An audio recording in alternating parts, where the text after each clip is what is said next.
this piece, which is a footboard for a very, very large bed. I have redone the bed with chalk paint for the headboard, and I am going to show you what it looks like now. That is it. It is in my den.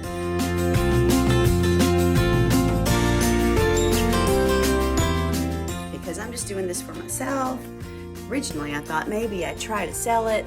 It used to be a very dark color, a dark walnut, but I am painting it in Waverly Plaster paint, which is a chalk paint, and then I am putting their antique wax on top, which is what gives it that antique look.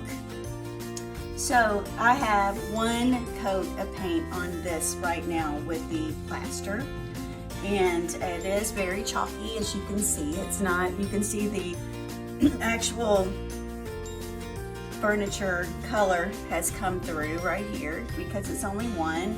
It does feel a little rough, so what I think I will do first is I am going to sand that first layer so that it won't have so many little, I guess, little rough pieces that I can feel. And then I'm going to paint it. It will take 2 more coats before I can actually put the antique wax on. This is not really a training video. This is just a video of showing you something that I've done that you might want to try yourself. Chalk paint is very easy. It doesn't take a lot of work. If you are going to sell pieces, you probably want to spend a little more time making sure that everything adheres, but by using primer. But I did not use primer on this. I did scuff the outside. I sanded the really rough parts with 80 grit sandpaper first, and then I went over it and scuffed it so that the paint would adhere to it with 220 grit sandpaper. So I'm going to film myself giving this another coat, and then I am going to show you how I antiqued it using the wax. My original thought was to get the wax into these grooves. You can see that there are some parts to this bed that are not in good shape. And I'm not going to get rid of that because this bed is old. So this little series of videos is really just so you can see how you might be able to take chalk paint and update some pieces in your house that you already own that could make your home beautiful. I am using, once again, Waverly chalk paint. You can buy it at Walmart. That's what it looks like. And you can see how thick it is, but it still has a nice consistency. I think there are other chalk paints out there that probably are even thicker than this Waverly. But for something that you can buy at Walmart for, I believe these were around $10 a piece, and the smaller jars of the wax were about $6.50. So really and truly, they didn't have the larger bottles of wax, which I wish they had. Also, my paintbrush is wet.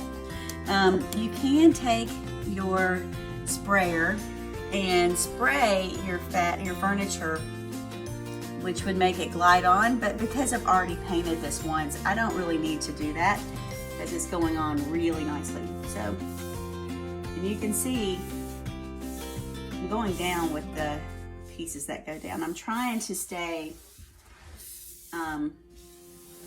with the grain of the wood. I'm just going to make sure I do get inside those little grooves. I'm going to come back with that though, and then this is something.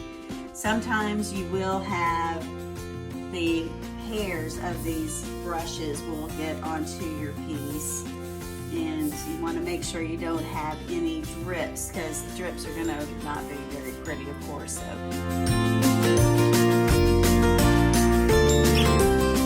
You see the drips that are happening right here that I need to take care of. The only reason I'm even doing the inside here is because you can see it, and it would look really weird if I did not paint this, even though the bed will actually cover most of this, so it really won't matter. But there will be parts that will be seen, so we'll have to take time with that. Okay, so we continue. I have some previously mixed because I used it with my headboard. It's the antique wax, and you can see it's pretty brown, and I don't want to use a lot, but I'm mixing it with the Waverly clear. So I put some Waverly clear, more of the clear and less of the brown together into my bowl, and I'm gonna just kind of stir it together like this.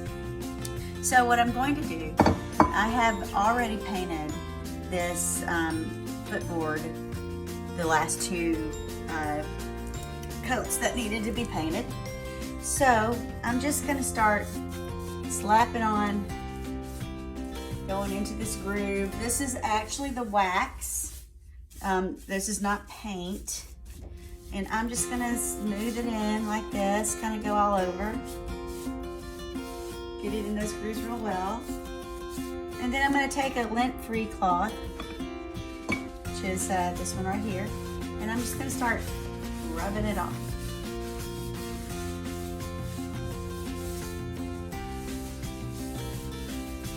Now this is wax, and it's actually the wax that you use to protect the actual surface. I'll go back over this again after I get it the way I want it to be.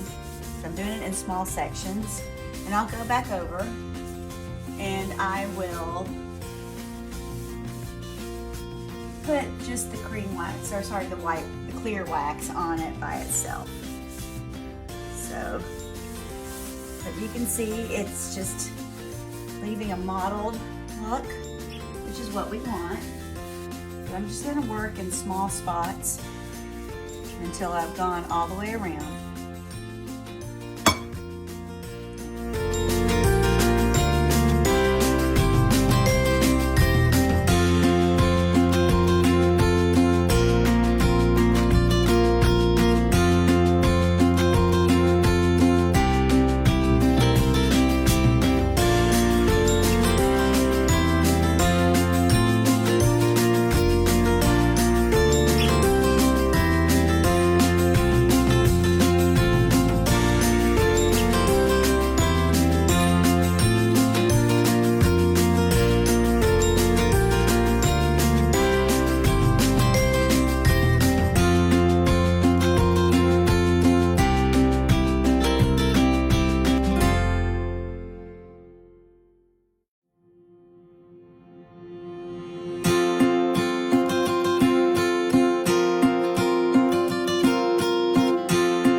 say hi to everybody. Cute little thing.